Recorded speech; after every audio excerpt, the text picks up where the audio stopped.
here. We look forward to hearing from each one of you, but for now, let's start with Michael. You want this mic or you want a wireless mic? Okay. We're gonna stop where everybody can see it. Are you changing slides? Who's changing slides? So, yeah, so. Okay, so. Yeah, just Okay. let us know. So thanks for being here tonight. It's great to meet all of you. Okay, great to meet all of you. This issue about cultural districts is interesting. I met pre-COVID with Elena Bird, who was at the Economic Development Department, and she was talking about Church-Wellesley, and she said, should we designate Church-Wellesley as a heritage district, or what? And I said, actually, that may not do much. That may not do much. I'm sorry. Let me try this one. Stop it. Sorry, is that better? Yeah. Sorry, okay, sorry about that. If you're looking at conserving a neighborhood, heritage districts might not be the best tool. And I just have two examples here. The Silver Dollar over on Spadina went through a big battle about the development of it. I was actually at what then called the OMD at that point, and argued that the Silver Dollar was important and needed to be kept, right? It needed to be identified. My idea behind that was, let's keep a music venue there. What happened instead was they fully restored the Silver Dollar room, which was a crappy space for auditorium. And in fact, the new Silver Dollar is somewhere out on Queen Street West. And so this has never been occupied again. So the ability for the heritage staff to conserve uses, sorry, I'm a small voice person, to conserve uses is difficult for them to do. Then on the other side, you've got Glad Day Books, and the struggle to keep Glad Day Books, and I think the councillor's doing a really good job at that. But the planning department, when you go to the planning department and say, we want to keep a bookstore there, the planning department says, well, we actually have no rules about that. You don't really need to keep a bookstore. So it needs the councillor's support to actually maneuver things. So neither planning nor heritage are the right tools for this. And so talking to Elena Bird, I said, well, why don't you think of an economic culture area, economic development? We look at an area and sort of say, what are the economic drivers in this area? What are the things that actually are the landmarks? What are the workable things in the area? And start to figure out ways to conserve or preserve or encourage or develop those things. And we've done a lot of studies working with economic development. So in 2001, which was a long time ago, we did a cultural facility mapping for the entire city. And then just recently, as the new culture plans came up, we said, well, let's repeat that mapping and see what we learned. And we learned that 25% of the facilities we've mapped the first time around have disappeared. That, for example, on Queen Street West, 75% of all the private galleries that we saw in 2001 have disappeared. So there's a real crunch on cultural spaces in the city that's not really being addressed, and it's very hard to figure out. And it's artist live-work housing, it's where galleries fit, it's where music venues are, and the city's trying to address this in various different ways, but it needs new tools. And one of the possible new tools is an economic cultural district. I don't know what else I can tell you here, but we mapped 2024 that maybe there were 83 production spaces, 83 spaces in the city where people make art. That's not enough for the city the size of Toronto. So it's a really dire circumstance we need to look at. And this is one tool that economic development culture can bring forward to work potentially. We've been doing some things on the side, so I'm the chair of the Friends of Island Gardens. We're taking city space and just turning it into other kinds of venues. So the idea, no one had actually thought of Island Gardens as being a cultural facility or having being a music venue, those sorts of things. We're actually developing that process and actually seeing there's many spaces around the city where the city could be reusing its own spaces, regardless of whether they're in an economic district or not. And there is an issue with heritage districts. We started to develop heritage districts, and they said, well, you're in the heritage district, so we're going to protect you. You're outside the heritage district, so we're not going to protect you. All of a sudden, certain areas become much more important than others. And I think culture needs to be everywhere in the city. So I think thinking of cultural districts is one way to address the most severe areas that would need the most severe assistance. But we need to think about culture being everywhere in the city. And so in Little Jamaica, we've been doing work in Little Jamaica. And so Elena and I defined 4 areas we're going to look at. The gay and lesbian neighborhood, Little Jamaica, Chinatown, and I'm forgetting the 4th one. But the idea was that we look at those first. The city's developed most of its time right now on Little Jamaica and hasn't really hasn't yet come back to these other areas. But from Little Jamaica, we learned all kinds of things. We learned that, in fact, the buildings that were interesting were maybe not that distinctive. So this is a food shop, but in the basement, that's where hip hop was created in Toronto. So it's like the things that you don't really recognize. It's just usable space that can be used by others, becomes really important.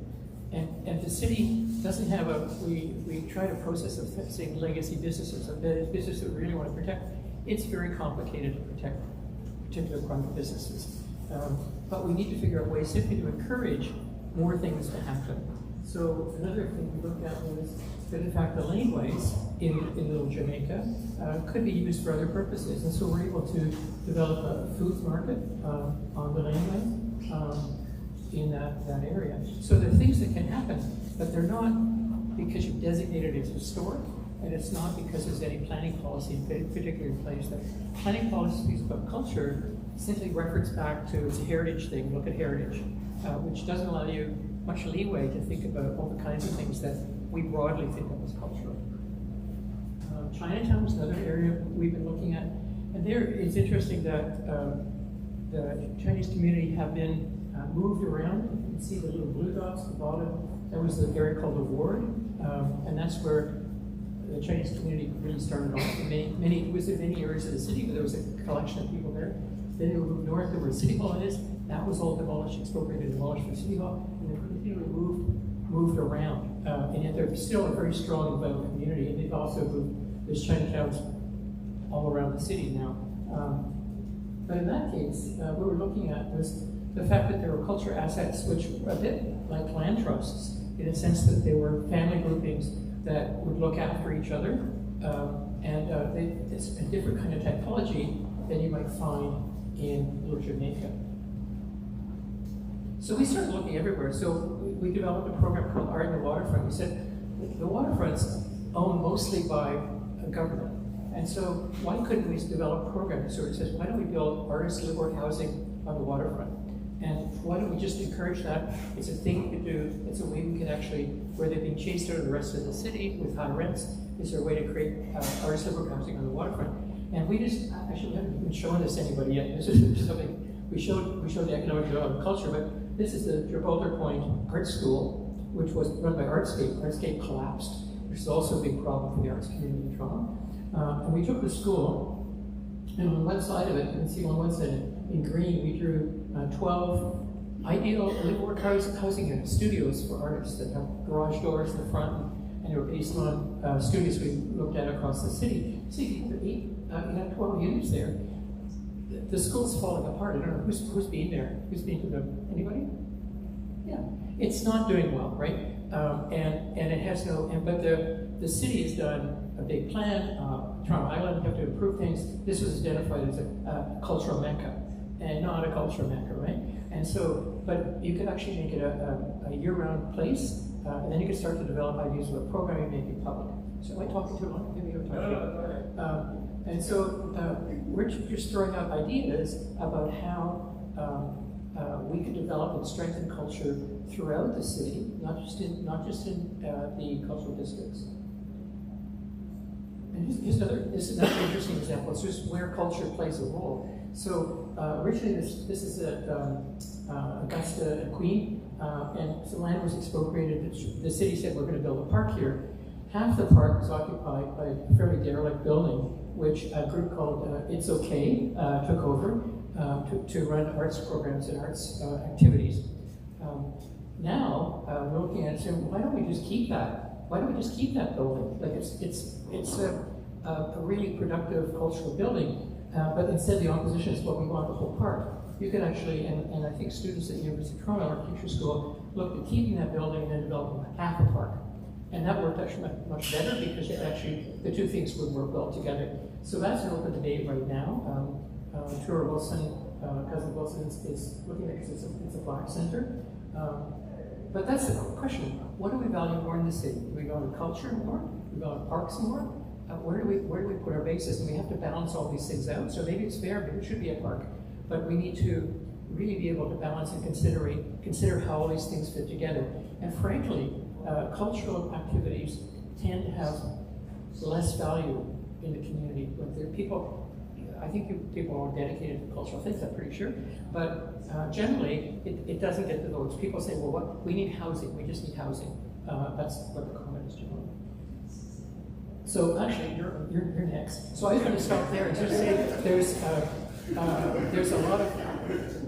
a great concern, a great trend trying to understand where culture fits in the role of the city. And where does it fit for tourists? Where does it fit for people who live here?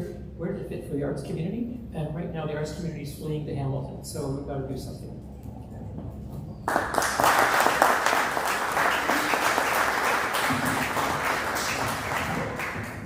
Thank you, Michael. I love his passion. Always very passionate when he talks about these things. Up next is Moira Lawless.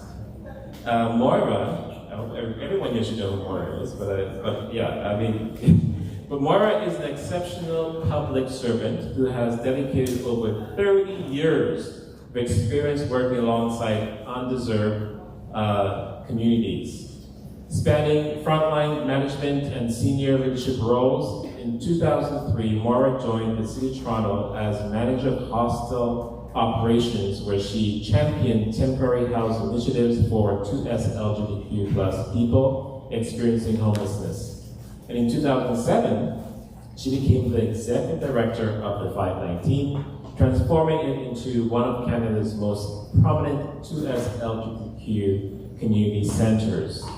Under her leadership, Moira has expanded programs, strengthened governance, and led sustainable strategic planning that advances equity and justice for the 2S LGBTQ community nationwide. She remains deeply inspired by the creativity, resilience, and dedication of queer and trans communities. Moira, the floor is yours.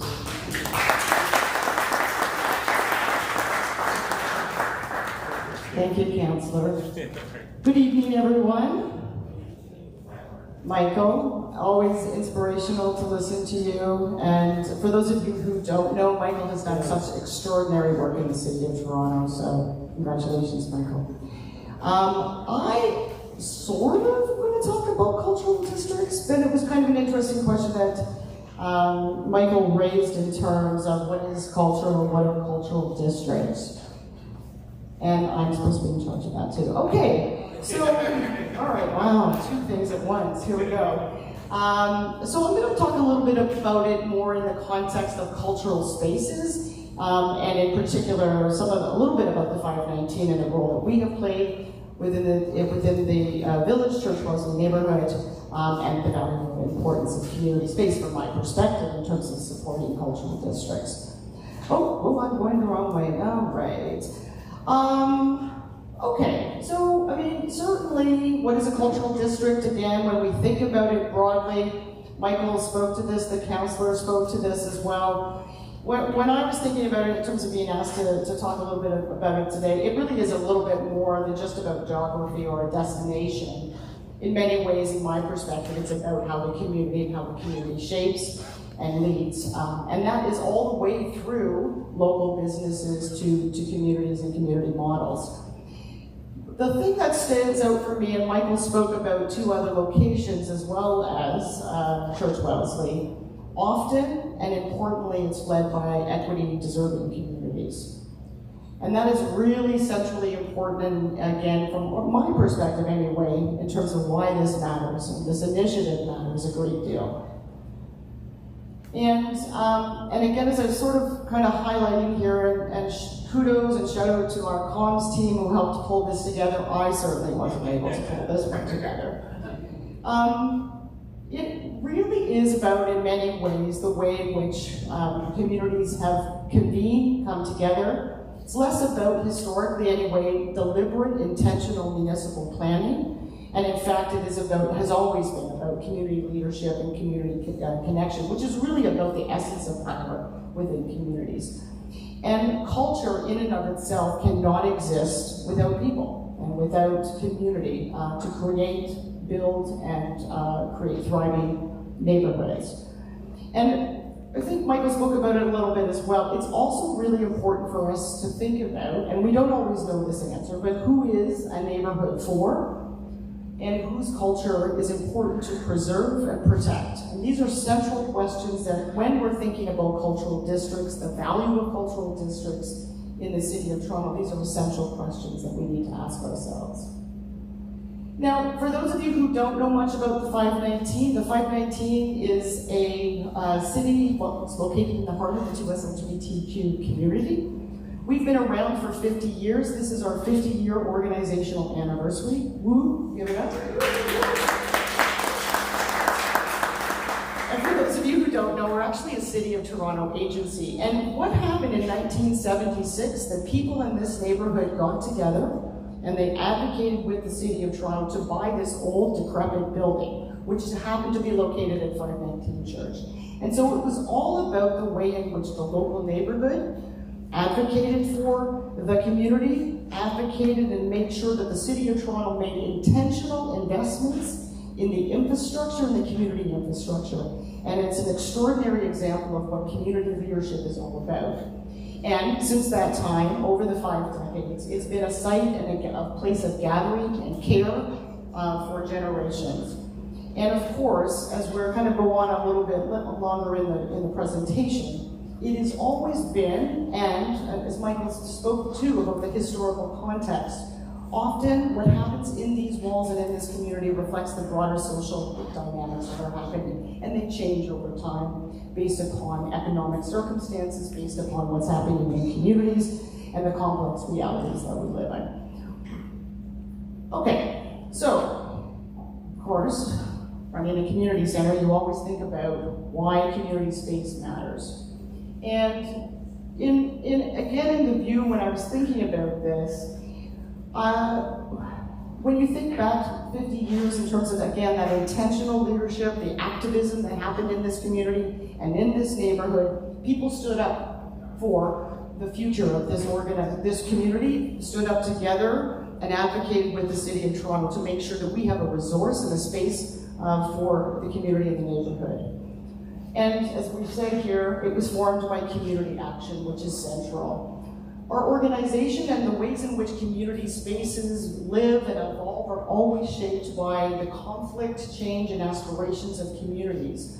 And I think what is relevant in the context of cultural districts is we know nothing necessarily stays the same, but what needs to remain relevant is always about the permanency of spaces for people to gather, to connect, to build community and build relationships, advocate about the issues that are important and central to our community, and to build and have fun together, to thrive as communities either in a business world, either in a community world or a community context, and certainly in relation to the 519, been in relation to queer activism and trans activism for many, many years. And that's been about the place in and of itself that has supported community leadership. And again, I think it's important to understand, at least from our perspective, we're still lucky as an organization because we're a City of Toronto agency. We have the social infrastructure. While the city owns this building and they pay for some of the core operating costs, we do all the fundraising to pay for the community programs and services, but it's the social infrastructure that is available to the community to utilize, to define how we use this space, how they show up and engage and activate the space. And many of you know, some of you in this room have been to anything from ballroom dancing, to meal trans, to community activist meetings, police accountability meetings, community activism related to same-sex marriage and advancing queer rights. That's all been how the community has led, and it's because we've had a space to do that. And of course, when we think about the evolution of community spaces, it always has to evolve and move and shift with community and the ways in which we find ourselves in. And when we're reflecting over the last 50 years, it's also the place in which many of us are able to hold and feel a sense of collective history. And when you think, some of you have been here in many different circumstances, this room has been used for community activism in 1,000 different ways. And so in many ways, again, It holds the collective memory of equity communities and how we feel connected to each other and the ways in which people have come to do that. The last point on this that really matters, ownership matters. And we've seen that in our own village. When we don't own property, when we don't own the businesses, when we don't own them, we have less power over what happens to them. And so ownership, affordability really matters in the context of what we do and when we think about cultural districts. And also, of course, when we think about the stability of community and how our city can thrive and grow. I don't want to go on, so that's it. Check it. Do we have another report? Okay, I'm done then. It's not working? Well, this clicker isn't working. It's funny, right? I work at the 519. Our clicker never works longer than 5 minutes. I swear. All right. Okay, sure. We're almost there. Okay. So again, I think part of, again, just in reflection, and we're obviously doing a lot of that as an organization. We've been here for 50 years. It's our opportunity to really think about, again, the ways in which the community has shown up in support of us as an organization, how we've supported the community collectively. We know that the ecosystems of community and neighborhoods are always changing, they're living, that really access to community, access to space also helps to shape a sense of belonging. And again, when we're thinking about equity-deserving communities, whether it be Little Jamaica, Chinatown, and or the queer and trans communities, obviously that sense of belonging is critical in terms of what we think about. And of course, what's relevant is who stays, who is able to continue to be in spaces, and it requires a very clearly intentional, active effort and public policy to support and ensure that equity-deserving communities and the ways in which local neighborhoods are built are sustained and preserved to protect our communities. Talked a little bit about who owns it in terms of what matters. And again, I think one of the things that I just wanted to highlight is stability and visibility. Too often, we don't have institutional organizations or community spaces that are visible and proud in our communities, and often in some ways expected to be invisible. And the visibility of what this building is able to do helps to sustain, I think, very much the culture of the queer and trans village. Now, as I okay, so I think again, I'll just kind of wrap up here. When we were thinking about it, the recognition in terms of what cultural districts are, can be, should be, they need to remain dynamic and evolving. There's lots of conversations, and I think many of you are involved in them, in terms of the memorial, and just as an example, if they are central to equity-deserving communities, and community is always at the core in terms of cultural districts, and those are central principles that need to continue. And let me just pop that up. Oh, wow, I'm already done. So I think that's it. I just, again, finalizing how important, in our perspective, the value and the contribution of community spaces are in supporting cultural districts, local businesses, equity-seeking communities, and we certainly stand behind the efforts by the councillor and other folks in this community, making sure that the 2S LGBTQ+ community village is protected in cultural districts. So make wait, thank you, and merci. Thank you, Moira. Thank you, thank you. 50 years of service in county, that's incredible. I'm privileged to be a member of the board of the 519 as councillor, and I know Tom Spence, the chair of the 519 board, is also here, so thank you for joining us.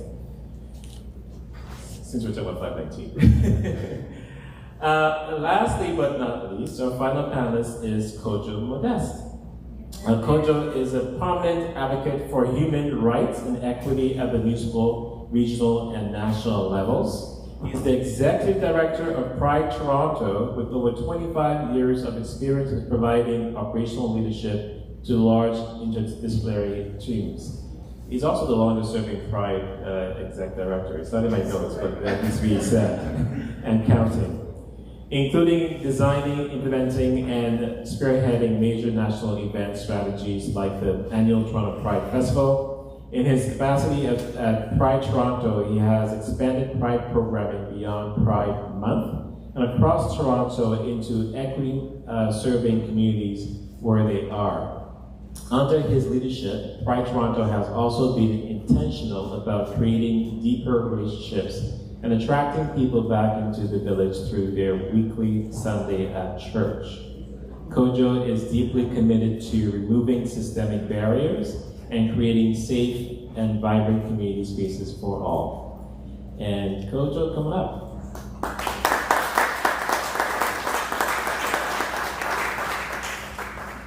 Thank you, Councillor Moyes. His word is nothing's a mouse, but you can figure it out. I'm not very techy, yes, so we'll figure this out. 4 hours. Show it. Okay, perfect. I think I got it. Yeah. Okay, so again, Kojo Modeste, and cultural district. It's something that is very passionate and I care a lot about. And I remember as a high school student doing social studies, and we had to define culture. And culture was defined as a way of life of a group of individuals over a period of time. And understanding that coming from Grenada, we shared similar culture to that of the Eastern Caribbean. So the whole West Indies, we were put into that group because, and then Guyana, for those of you Guyana is in South America, but because Guyana shares similar history, Guyana gets, when it's convenient for them, to play cricket and participate in other things in the West Indies. So I just wanted to share this with you. But it's really important for us to understand why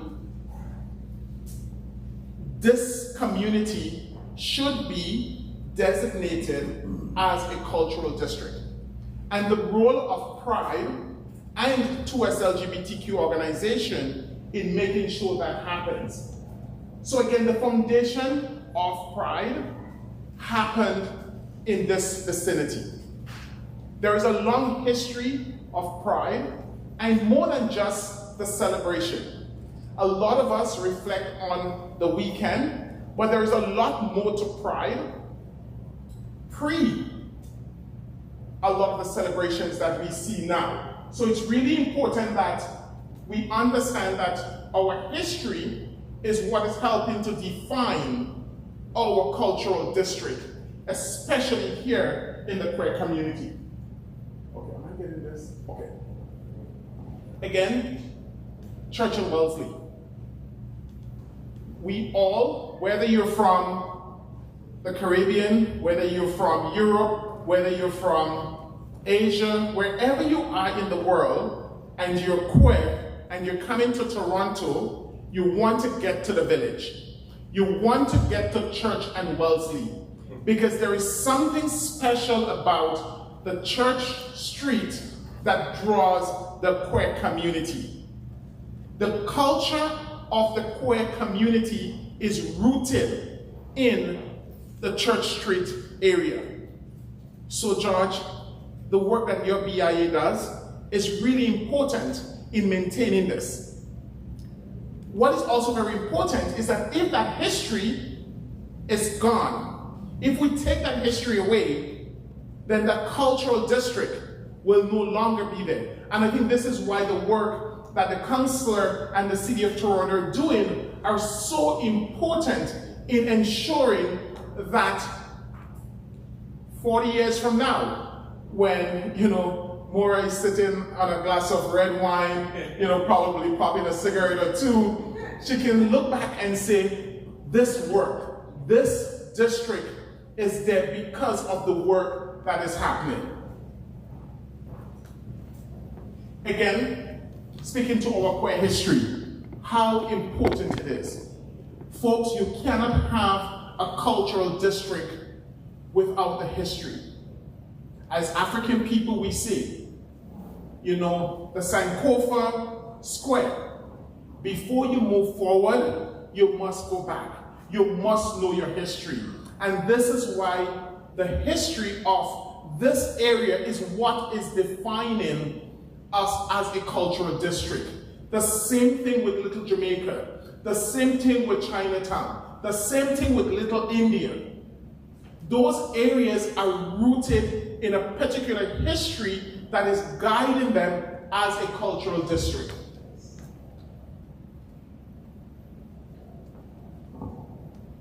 Over the years, this community has been very instrumental in helping Pride to grow.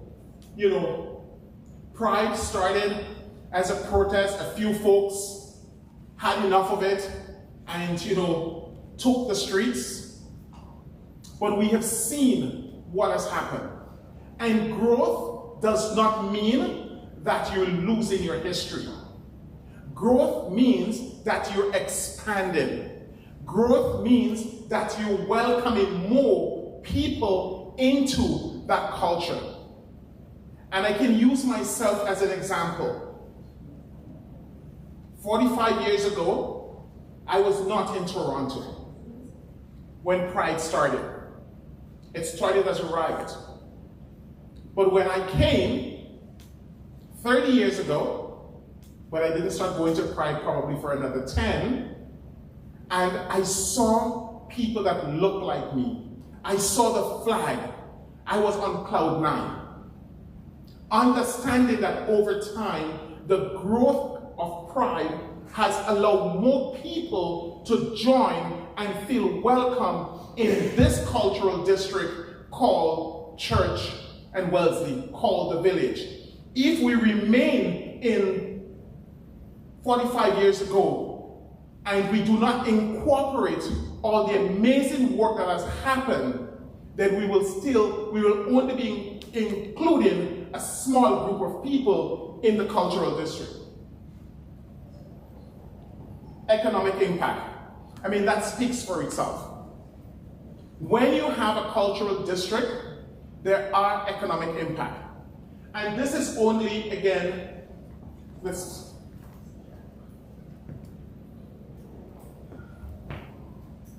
at the city level, at the provincial level, at the federal level, cultural district has an important role to play in terms of economic impact. And let's just take 2025 as an example.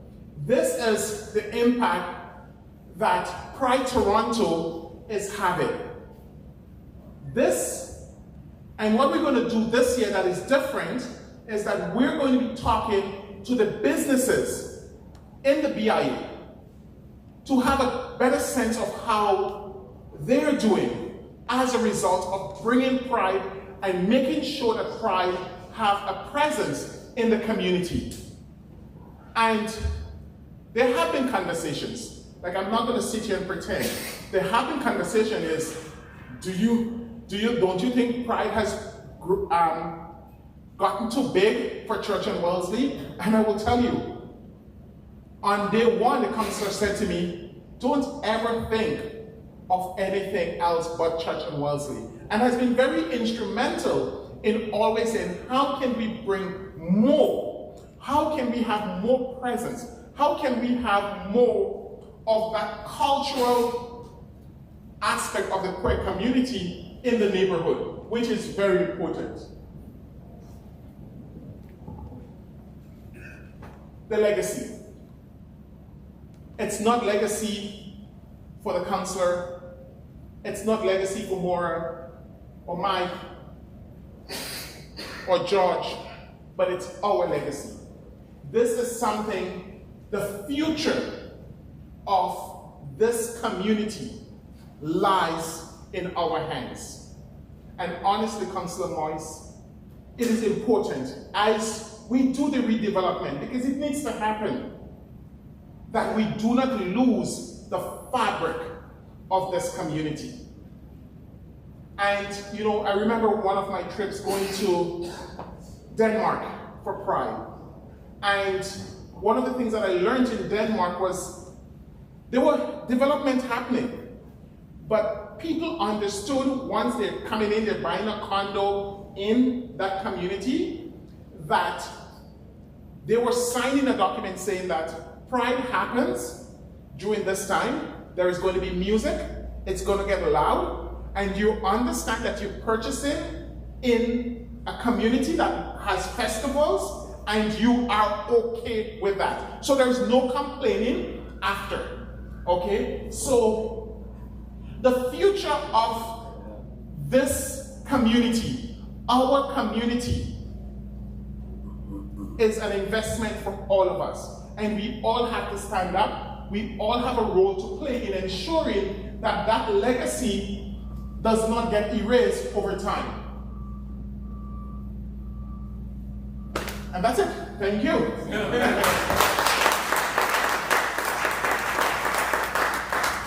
Thank you, Kojo. I couldn't say better myself.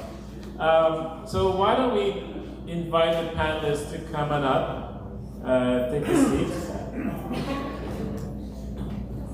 get comfortable. I'll sit over here. Alrighty.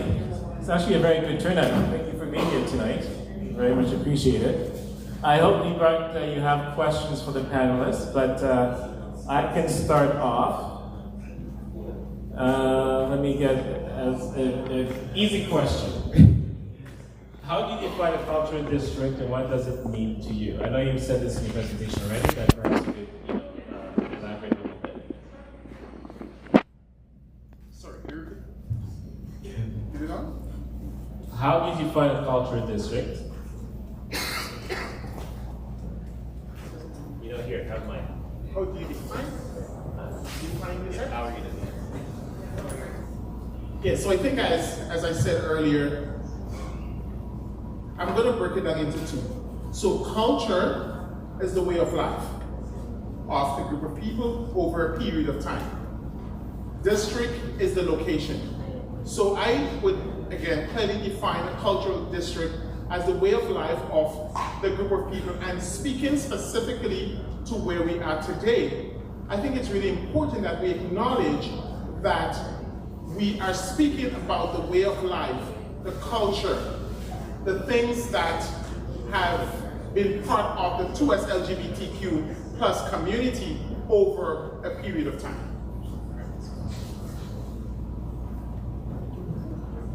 I think the only thing I would add to that, and I think Kojo obviously really broke it down really effectively. The only other thing I would add is just people, community, and the sense of, again, belonging and connectedness that people feel within those cultural districts is, again, so central in the essence of what really does make a cultural district, in my opinion. I'm sure. I don't know. So I think you guys have actually really defined it quite carefully. The only thing I would throw in is if the city's defining it as a cultural district, I want some meat on the bones there. I think it should be an economic cultural district in a way that the Economic Development Department should actually be thinking of ways to assist and improve and support the neighborhood. So if you go to Paris just opened a new gay and lesbian center because they thought it was really important to do that. If you go to Berlin, the subway system there has info on how to connect with the gay and lesbian community, and as you see it on the subway. So there really needs to be a response from the city about how they're going to support the neighborhood. Just a simple blanket definition. Culture is such a, unfortunately, such a wishy-washy word in city politics that we really need to find better. But right now, it's not defined better. Thank you. Technical difficulties. I totally agree. I know, being in council for the last 4 years and being a member of this community, living here for the last 30 years, I've heard from the very beginning that, the village is dying. For 30 years I've heard this, right? And to Moira's point earlier, you mentioned that, very few businesses actually own the properties here. I think the last stat I saw was 3% of people who actually own businesses here actually own the properties. And this is why it's important for me to actually bring forward the cultural district here as well, to preserve, this unique and vibrant space that we have here. For me as a counselor, I've done, many things to make sure that we preserve our culture here. even for example, even acquiring space, right? When developers purchase a building and putting a condo up or whatever it is, we try to preserve space within the podium there as well. So that's just one example of many things that we're doing to make sure that this community remains vibrant.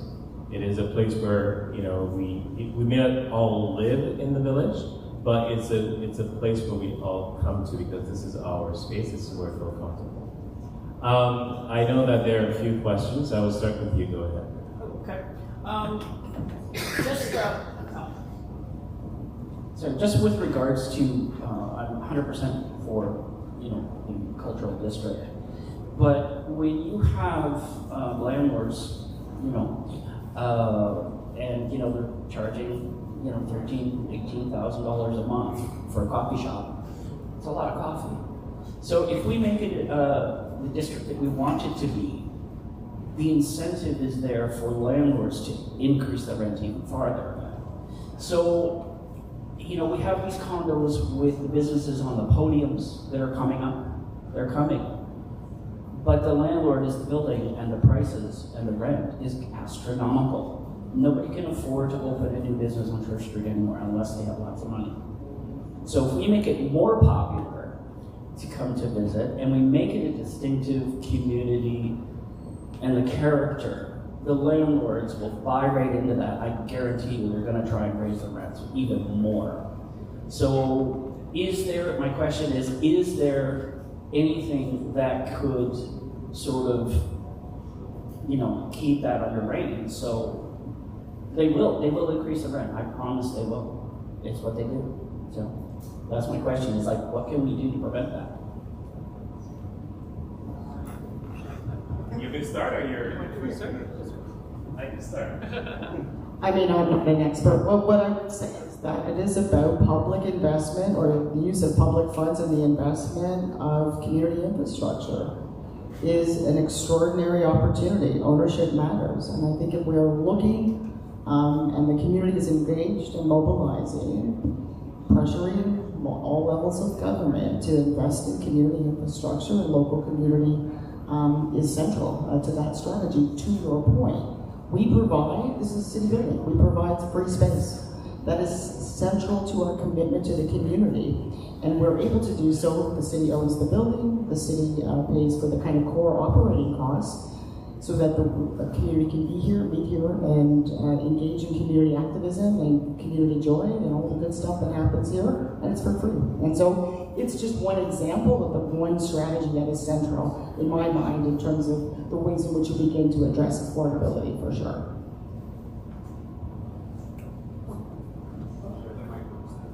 So it's interesting when developers say, can a developer give you more space for some community benefit? It used to be something called Section 37, which allowed the council to negotiate what price he thought was appropriate. And most developers were open to that because they thought, well, this is the kind of way of doing business in Toronto. The Ford government stepped in and sort of said it was a community benefit allotment, and you can give no more space than 4% of the full price of the property once it's built, which gives you a very tiny little parcel somewhere on the property. So you don't get these larger parcels anymore. So that's a particular problem.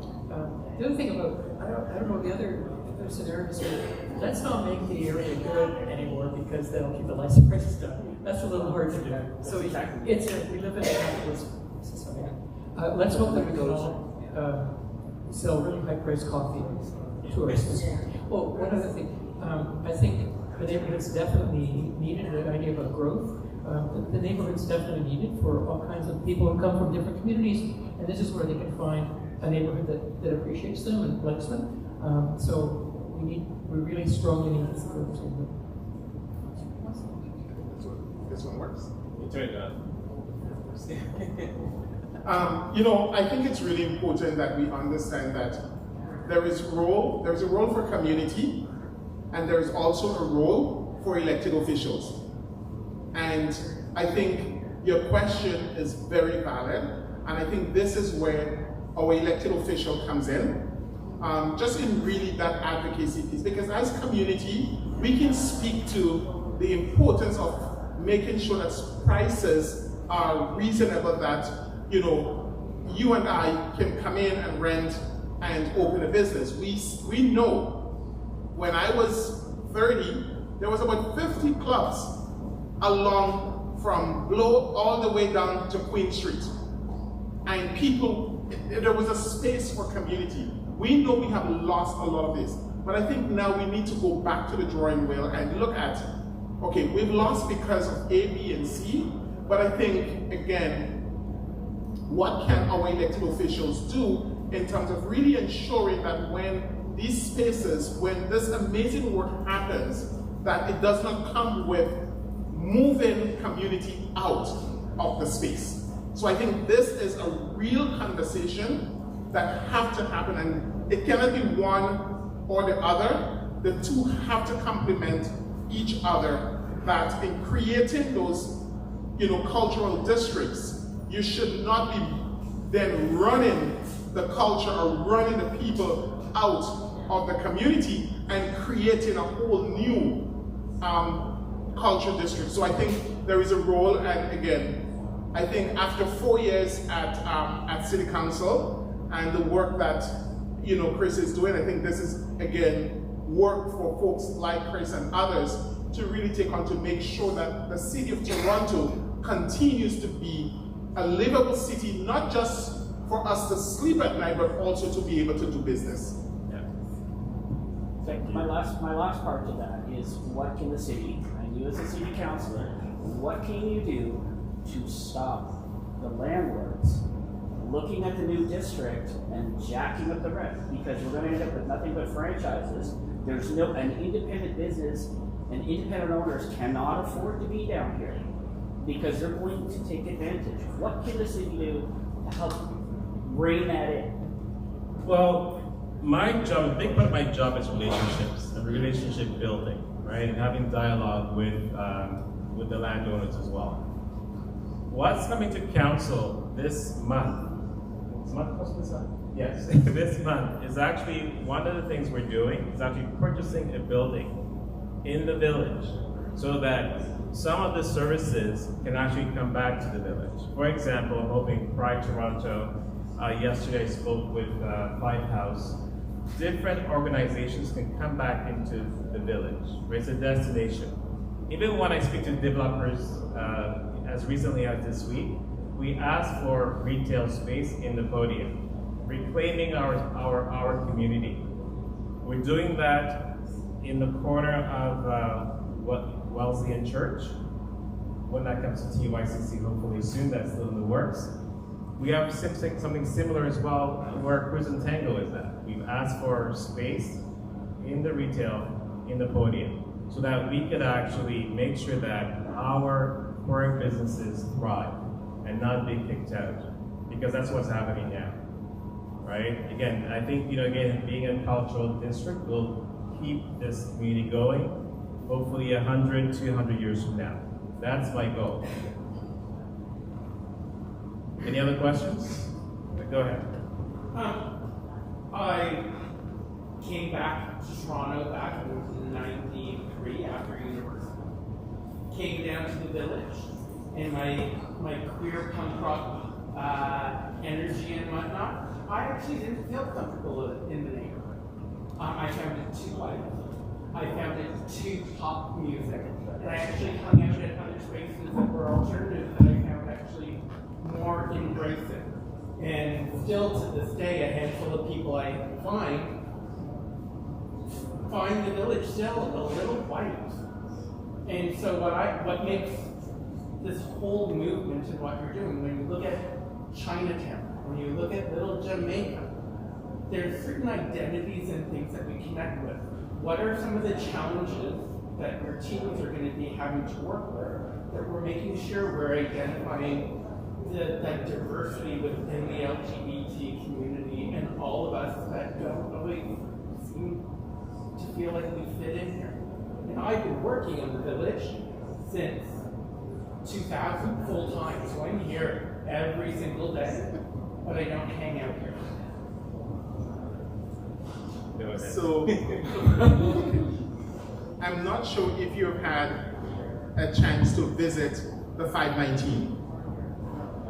and I know you're very close by, so you would see the diversity that is represented in this space. Okay? Which is fabulous. And I think, again, you look at Pride, Toronto, the second largest pride in the world, and how diverse and how our communities, because we're not one community, we are many communities, are reflected during Pride. In fact, I have prides across the world calling me and asking me, how do you do this? How do you have Block Around? How do you have Yellow Bar? How do you have the Latin stage? How do you have the South Asian stage? So, one of the things that I say to folks is when you're in the village, you must be able to see yourself in the village. And probably George might have had the experience where the village was very white. And yes, we know that it is still not the place, not as diverse as we would like to have it, but work is happening. The shift, and I'm telling you, when you talk to newcomers, and they're able to come on the street, on Church Street, and be part of a club, and when the Michelle Ross, may her soul rest in peace, that broke so many grounds in this community. DJ Black Cat, that broke and continues to break so many grounds in this community. We know there is still work to be done. But I think what we could say is by creating this cultural district, we need to ensure, Councillor Moyes, because it's good when it's also coming from a non-racialized person, that the racialized growth that we have seen in the village does not get erased with the cultural district. Because this has been one of my biggest fears again, but when you have people like myself, when you have people like Chris Moss, when you have people like Moore, that has been championed for diversity and equity, you know that this work is not going to stop. And when you put leaders in place, when you're not leading in a silo, you know that this work will continue. So rest assured, as long as I have the breath of life in me, we will make sure that the diversity continues. And I'm not running for office, okay? So this is not a political announcement.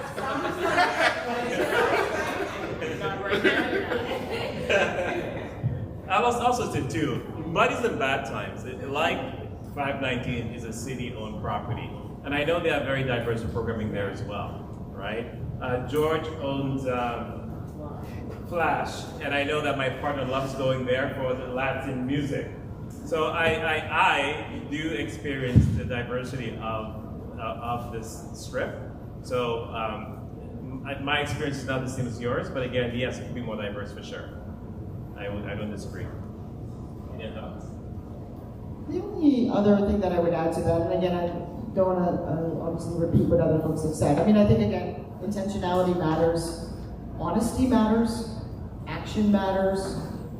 And the only other thing I would say as well, when you think about the ways in which you develop cultural districts and public policy, it is ensuring that in those conversations with the city, where we are putting in the protections to preserve, those commitments have to be in writing, and this thing, in writing, clear, so that we can hold our councillors, we can hold the city accountable to those commitments, because those commitments matter, and it is about the intentionality, and when we are clear with our expectations, then we can work with the city to hold them accountable for the implementation of those commitments as well.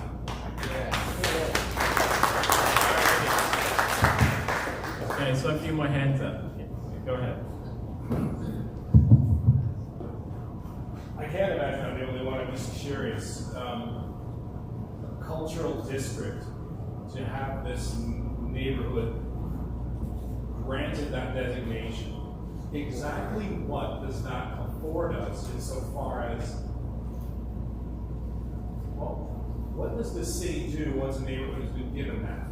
Because a new title and perhaps kicking in a little bit of money for publications and maybe some interstitial ads, Google searches and what have you, bring in more people into the village is one thing, and that's great. But if it's going to be about as productive or as useless as, say, as a heritage designation on a building where now all the developer has to do is keep the facade, knock the rest of it down and build on top of it, I believe this is a great idea, but I think maybe I haven't done enough homework perhaps, or maybe the counselor and those on the panel could say, if we're given this designation, hoorah, the village is a cultural district. What does that, does that increase funding from the city? Does it then just, oh well, now you've got a greater voice to ask for more things from this thing? You know, essentially at the moment it sounds like just another sticker we can put on a pamphlet and say, hey, please come down to the village. We're a cultural district. Which I'm not against. Anything that brings more tourism and more people that live and thrive and shop and support the business is fantastic. Maybe just a better explanation of what a cultural district designation would actually mean for the village. I can take a shot at that. It's a very good question. And I think economic development culture has taken this on as something that they're very interested in. It was driven by, for example, Little Jamaica having such a rough time with road construction. And then they looked at other neighborhoods and said, oh, but all these neighborhoods have very specific concerns. They don't, I think at the moment they're delving into Little Jamaica, they don't really have a strong idea of what it is. They don't really have a strong idea, but what they are thinking is that we need to think in economic development terms about how to support neighborhoods. And in this neighborhood, it's very clear there are some real strong drivers in this neighborhood. Like, for example, the Gay and Lesbian Archives. It's a huge archives. It's a really significant resource for the city. The 519 is an amazing facility. It's a huge resource for this neighborhood. And so economic development needs to look and sort of say, what are the economic drivers of a neighborhood? How can we support them? How can we develop, what are needed? Are there maybe there needs to be incubator businesses developed as a way to support smaller community groups and smaller independent business. Like, there needs to be all kinds of potential drivers. They need to hear that from you. They need to hear from the community what the community needs. And they're still feeling their way about it. And economic development, I gotta say, as a department, economic development culture, they went on the low end of the totem pole. They're way below planning. And yet, in fact, they should be the drivers of planning. So I think it's a very good question, but we all need to come to specific answers about how could they help this community? Sorry, has that designation been given to any other community within the city as of yet, or just a fairly brand new program? It's actually brand new.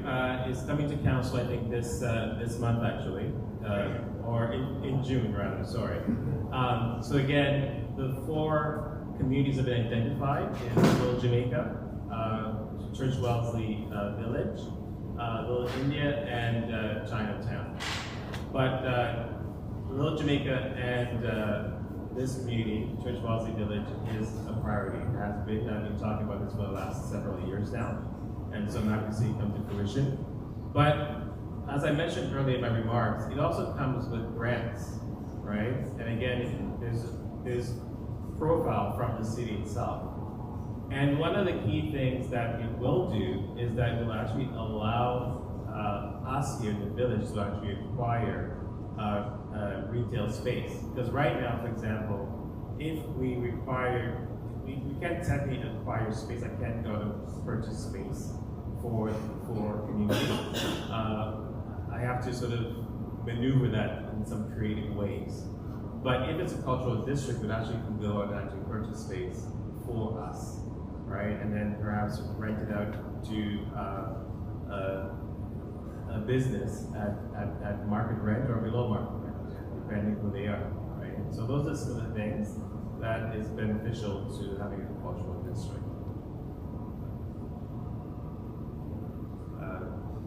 Sherwin, there's a question of the mic. I'm wondering, I know that bringing in new business is always a good thing, but what about establishing? Okay, I think I could probably think that anyway. Thank you so much. So I was just wondering if there's any way to do a kind of assessment of businesses at risk, because we have a lot of long-standing businesses, independent stores, bakeries, coffee shops, out on the street, other places that sell, queer-related items, and I don't want us to become like the wonderland, the kind of museum piece of queerness. I want this place to be a place where we're comfortable, where we live, where we walk the streets, and where tourists aren't just coming to gawk at us on Pride. And I think it's really important that we protect the community that's here, and I think a lot of, particularly post-COVID, there's been a lot of economic shortfalls. A lot of it's with the bookstore, but with other places as well. We've lost businesses with more towers going up. We have these nice podiums at the bottom, but they're more vulnerable to being taken over by, like somebody else said, franchises, big box stores. And I wonder if there's anything we can do to protect, or at least have a risk assessment of the businesses that are already here. Thank you.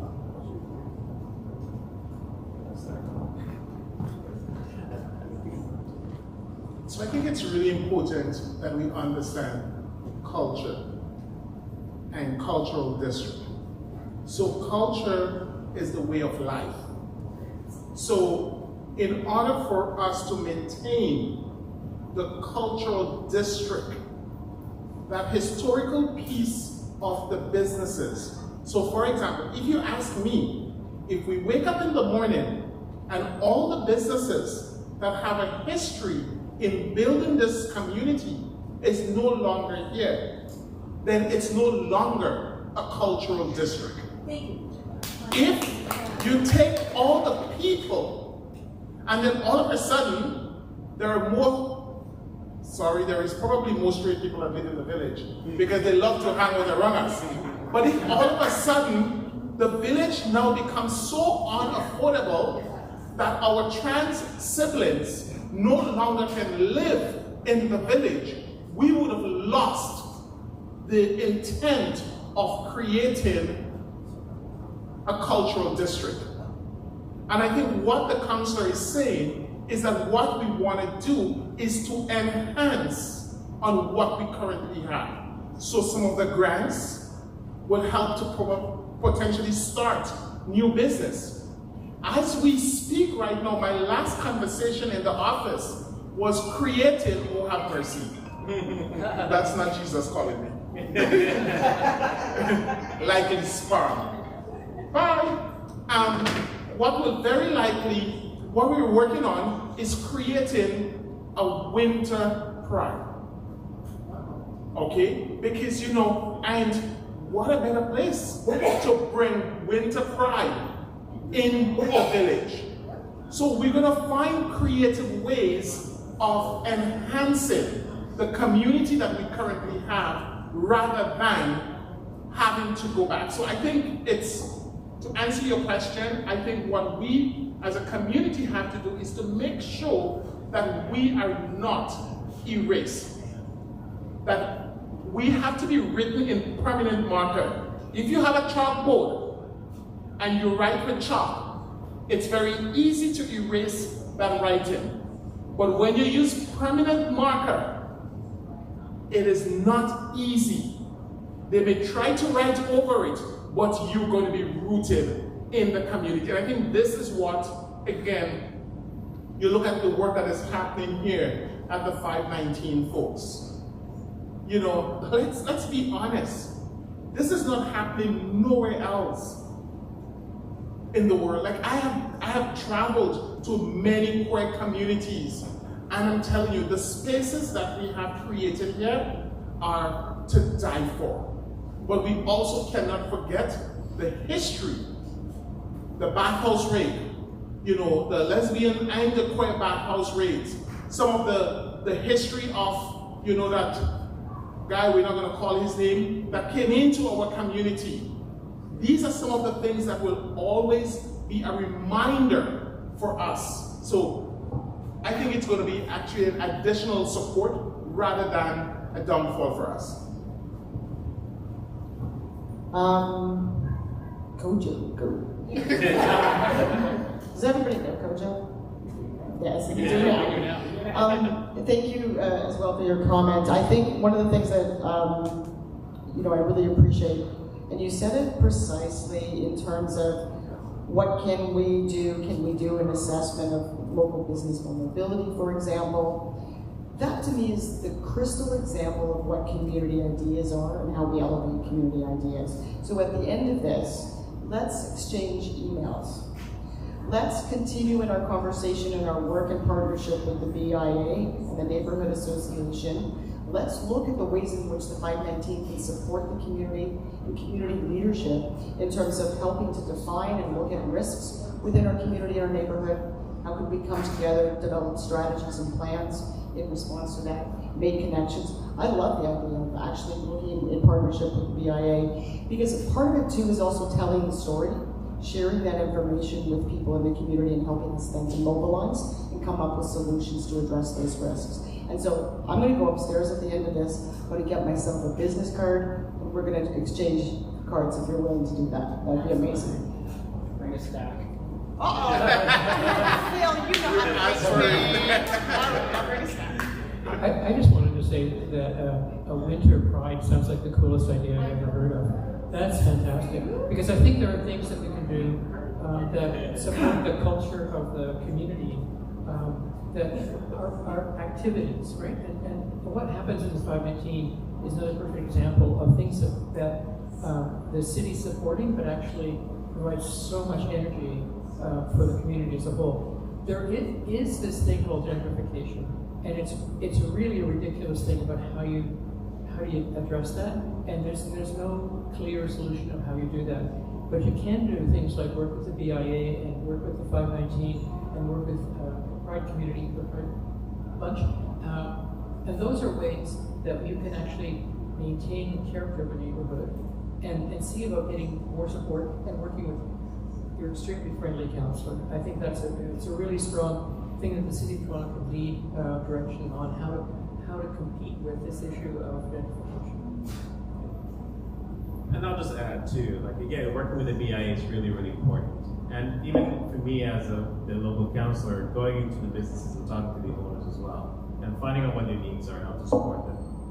I know it's been very tough, especially since post-COVID, that a lot of businesses have struggled, continue to struggle. And this is why, again, we've had so many festivities here on Church Street throughout the year, just to make sure we have people coming in and spending money here and experiencing Church Street as it is. Just to add to that statement, we have all these small businesses here. Today, we need to protect them. Of course, right? Say that again? Yeah, just we really need to protect the businesses that we have now, because they're dying. They just can't afford the rents. So we need to, we have a rent bank in case you can't afford to pay your rent. You could apply for it. Businesses in the City of Toronto have nothing that they can, unless they apply for certain grants. But coffee shop applying for a grant, it's really hard to do. And we really need to focus on that today before we lose. Because once that space, for example, the Glad Day bookstore is empty, how long is it going to be empty for? Until somebody can afford to pay the rent in there. And are they going to be independent? Nobody knows. Like, as an example, we're going to end up with all these franchises. But today we need to help these folks. Distinctive district or not, this is what they need today. Yeah, and I do want to say that we do help them. A lot of businesses do reach out to my office advocating, and I do advocate for them. So I don't want to mention any names because that's not appropriate, but I have worked with the landlords and businesses to make sure that they keep doors open and they continue to thrive. So, and a lot of the landlords I've spoken to, they have long-term tenants in there, right? And they're a staple in our community, and they want them to thrive. So those conversations are ongoing, and it's part of my responsibility as councillor to make sure that businesses continue to thrive as they have been. Thank you. Sorry. I was just going to say that in Seattle, they have something called legacy businesses, which they would run. Yes. So they have legacy businesses. They have the same thing in Lisbon, in Portugal. But we have different legal structure here. It's very difficult for municipalities to step in and sort of have this business or not that business. But it's a complicated thing. But there are other, I think even if this neighborhood started to identify the legacy businesses that they thought were important, that would be a very helpful step to just kind of publicize the issue. Sorry. Behind that. Thank you.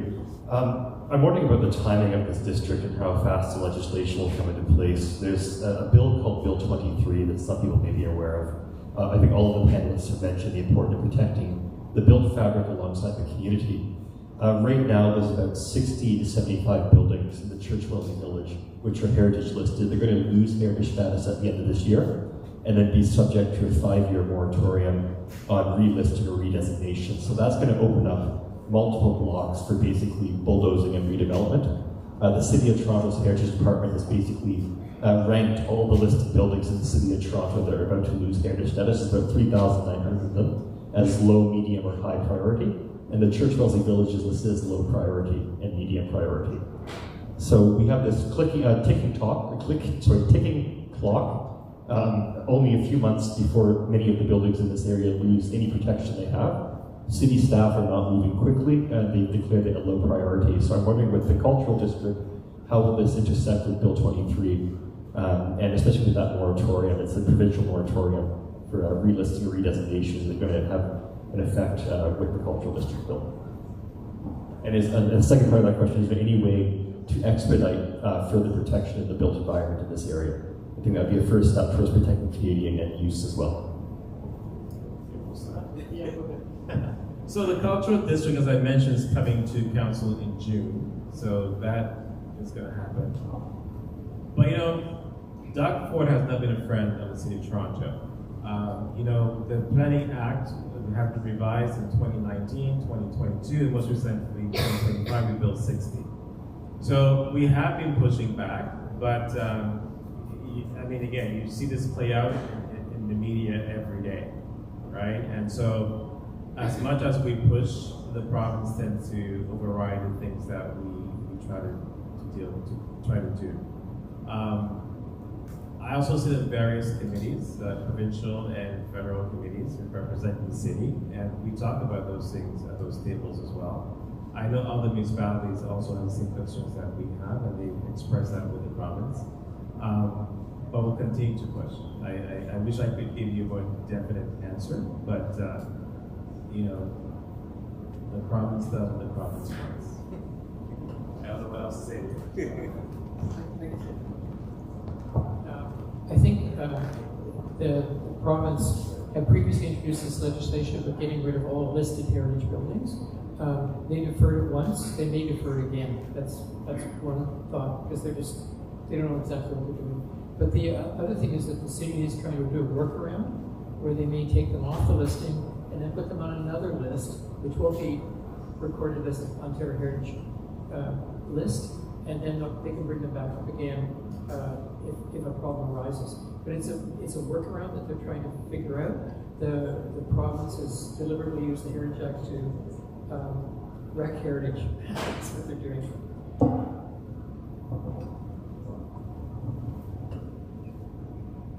At the end of the day, somebody has the power. And in this room, believe it or not, there is a lot of power. The first time I got arrested was during the Mike Harris raid. Some of you in the room might be a little bit too young to remember those days. And I sat in the then Minister of Education's office for 5 days. Did I know what I was doing? Hell no. Do I have any regrets? Hell no. And I'm saying this to say that there are times we have to take action as a community. And I'm glad that you raised this, because again, you look at who gets priority.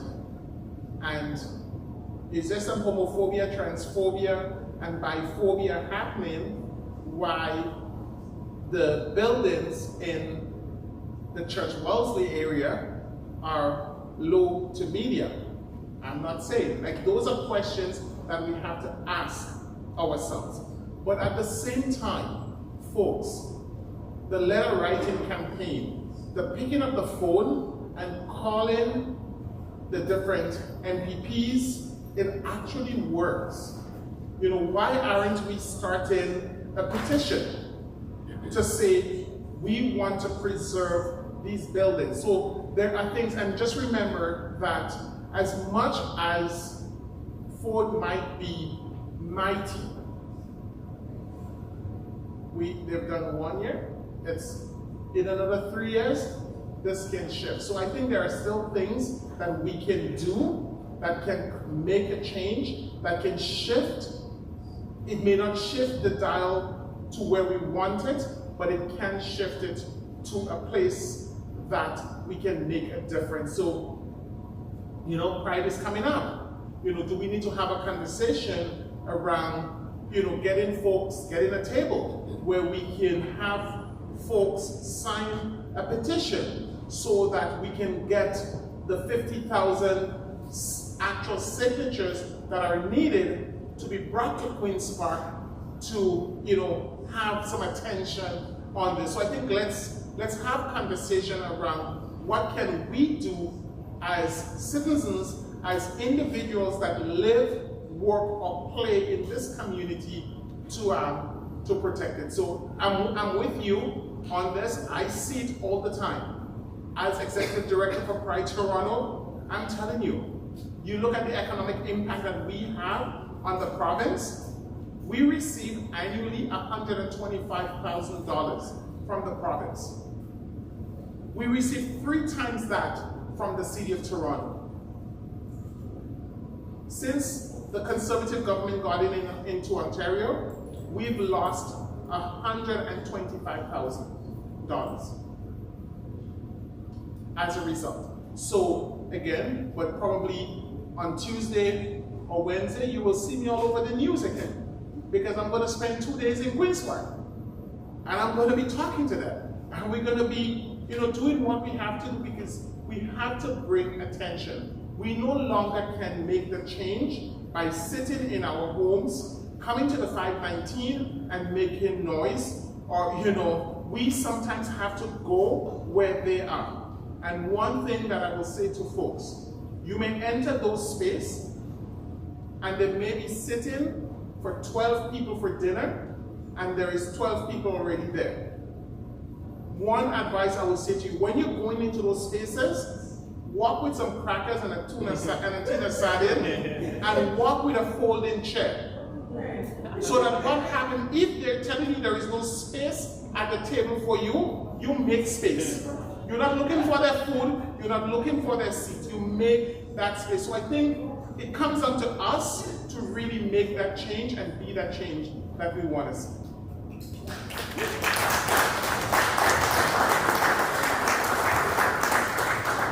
Here's the second question, just briefly.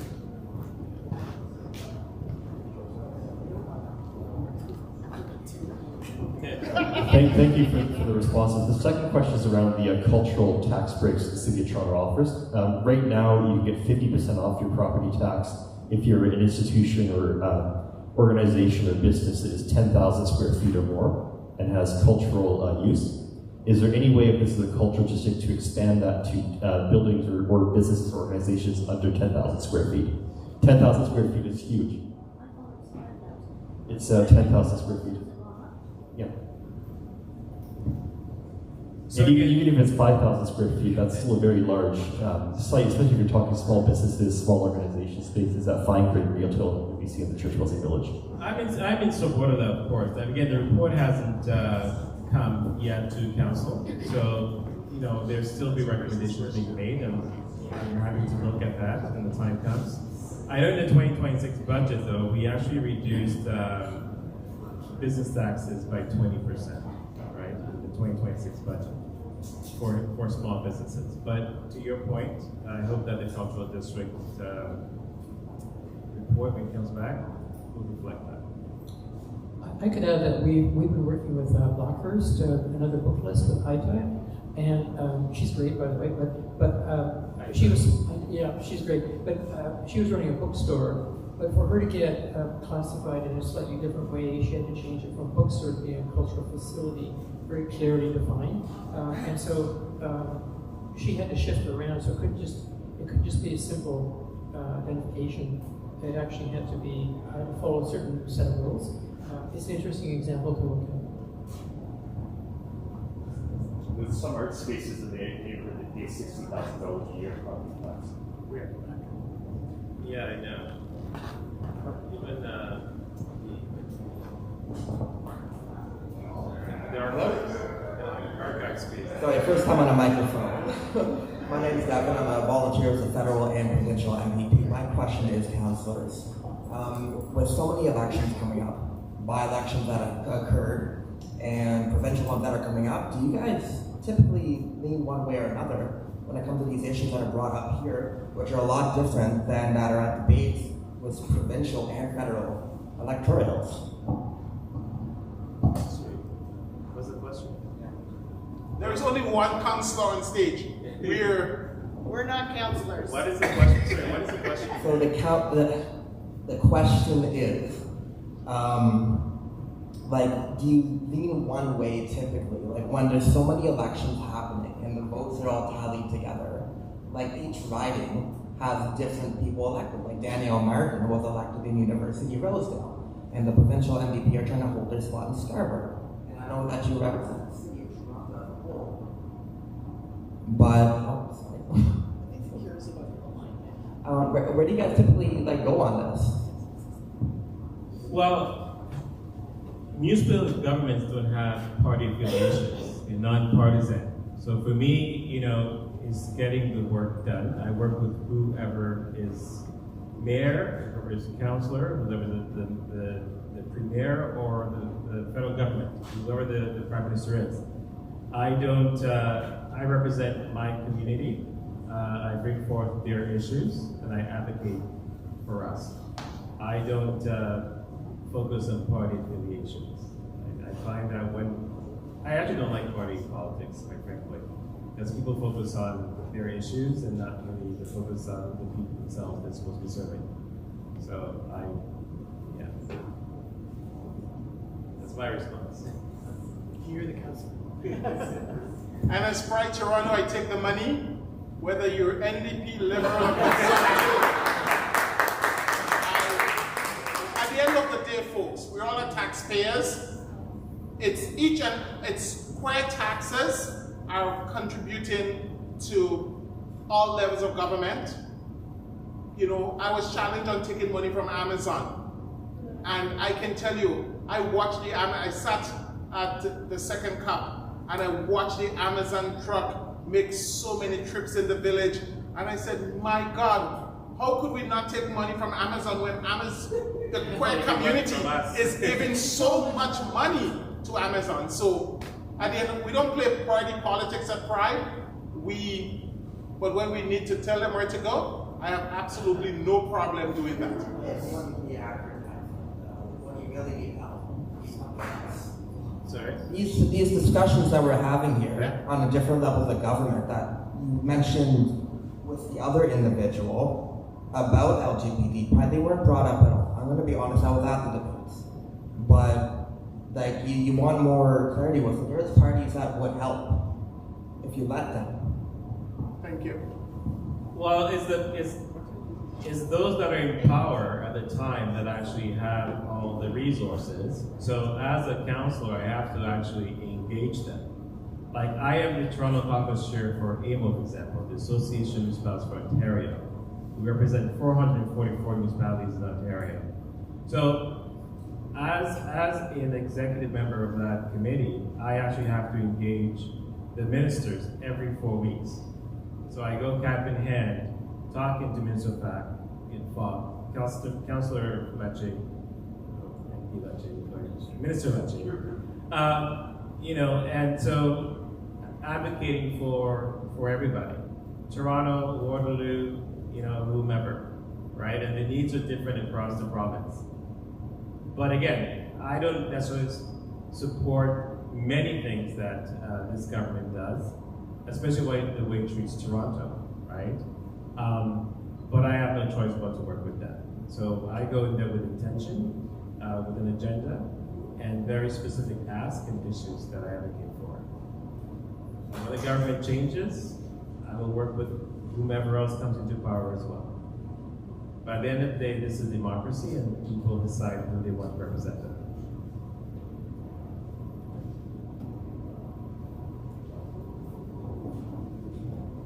Any other questions for anybody? No? This one over here. Yes. Do you suppose that the city might have the capacity, from what you know of the city's capacity, to purchase perhaps some of the heritage buildings for arts and other queer spaces? The city owns a lot of properties.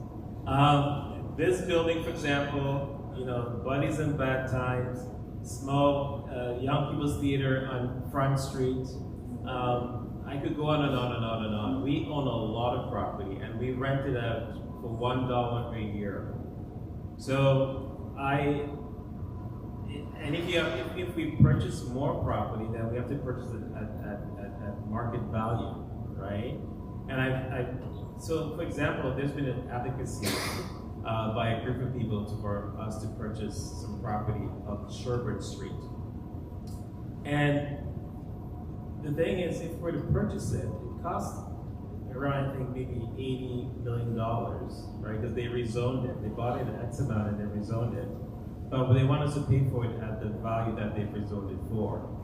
So yes, we could purchase the property, but then we can't afford to build on it, right? So again, for us as a city, our goal is to build more affordable housing for people. And for me as a councillor, it's building housing, wraparound services for those who are very marginalized, right? When I first got elected in 2022, we had 3 of the largest encampments right here in Toronto Centre. And it took me 2 years to actually house people properly, right? Not just dispersing them from the parks, but housing them and keeping them housed.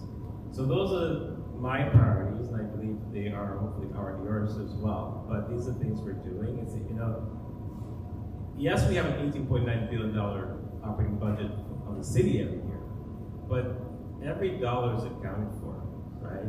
We have everything here so large, and everything is so old, and needs care. And municipal government is a service industry, right? You actually need people to do the work. You could get garbage, right? Public health. You need nurses to go out and make sure students are okay and people are okay. So that's where it is. But if we start purchasing buildings, then we cannot do other important things. Thank you.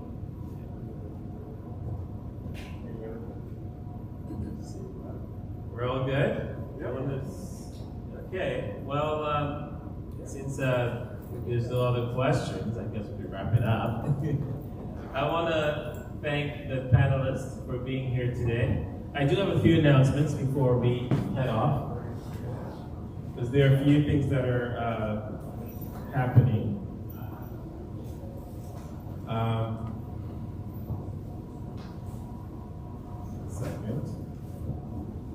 So we do have our environmental day at Allen Gardens on May 10th from 10 a.m. to 2 p.m. Following that, we are hosting another environmental day at Regent Park on July 4th from 10 a.m. to 2 p.m. So bring your old documents for shredding and any chemical waste you may have, dead batteries and so forth. Also too, for Allen Gardens, bring a bucket for compost, garden compost soil. By the Regent Park, we'll have bags for that, so just come for a bag. And yeah, I think we also have games night. It's not on my list. We have games night where? At a housing thing. You want to mention the dates? I don't know. Yeah, so if you know anyone who is interested, we have housing clinics starting next week on Thursday, Thursday, April 22nd.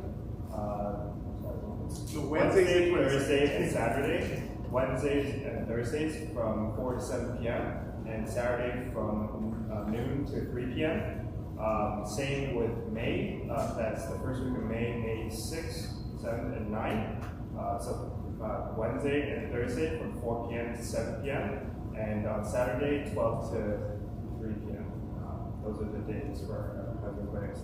And we have a games night the following week at Alley Garden Powerhouse, the big glass dome. We'll be having round tables. Come join us, mingle, meet your neighbors, play some board games. It's our personal collection of board games that we're bringing out there. There's a lot of fun stuff. It has been a lot of fun, right? And it's been well attended as well, so do come. And also, just one last thought. We do have our next TC Talks on May 14th from 6 to 8 p.m. at the St. Lawrence Center Recreation Center, and where we're discussing placemaking in public realm.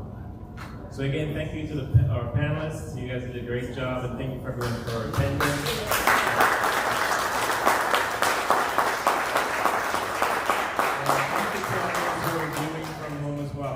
Recording and I think it'll be live stream. Oh, Jesus. So, yes. You didn't tell me to tuck in? With all your comments. Sweet journey home. Have a good night. Thank you.